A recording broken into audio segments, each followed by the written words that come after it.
They have their request for criminal history information, Child Adult Abuse Information Act, RCW 4343830. Yes. Now there's what's known as purposes, educational school district volunteer, yeah, nonprofit organization, no fee, profit business organization, yes. Then there's the adoptive parent, and you make a check or a cashier's check, money order, or business account. Oh, to the Washington State Patrol. Oh. Now, I would think that every state has one of these. Yes, yes, yes.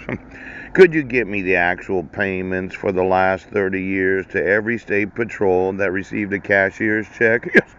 Money order or business account? Poach. Now, you get paid to fill these things out, is that right? And you receive the information? Poach. Now, let's see here.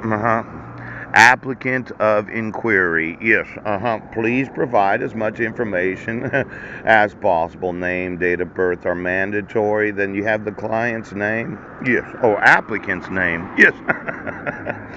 Last name, Budnick. First name, Paul. Yes. And then, alias maiden name. Now, would my wife have to put her maiden name Griggs there?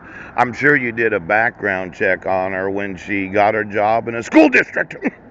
Then the date of birth, 7/13/1970, male, Caucasian. Social Security number, 531887988. Yes. And then my driver's license number, BUDNEP306ML. Pooch. Could you see how many people have wanted to know anything about me without my actual consent or being informed of exactly what they want to know? Now, just go through the Washington State Patrol's evidence. Oh, now, identification declaring no evidence. Washington State Patrol identification and criminal history section. Pooch. The reporting agency, yes, shows no evidence. Yes. And then the applicant's signature. You have to sign these? Yes. And then there's valid 2 years.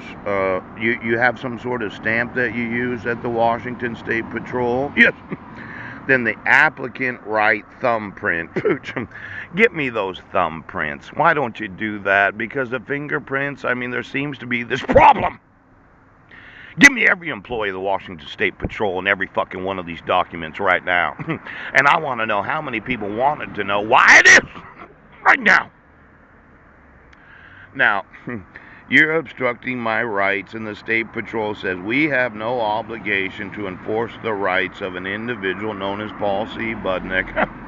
But when I was reading this, for further information, contact the Washington State Patrol at phone number 360-705-5100.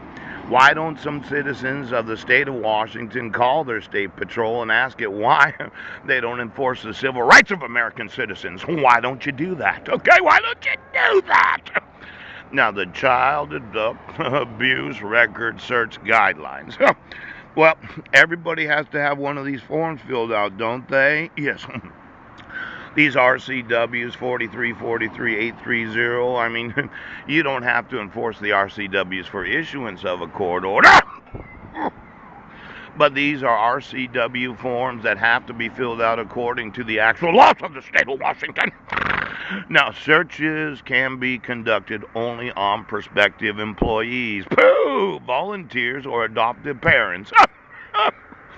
Now, since I don't have a job and you decided you were going to issue court orders where I didn't get any actual notice of the court hearings, I'd like to know every prospective employer that wants to know why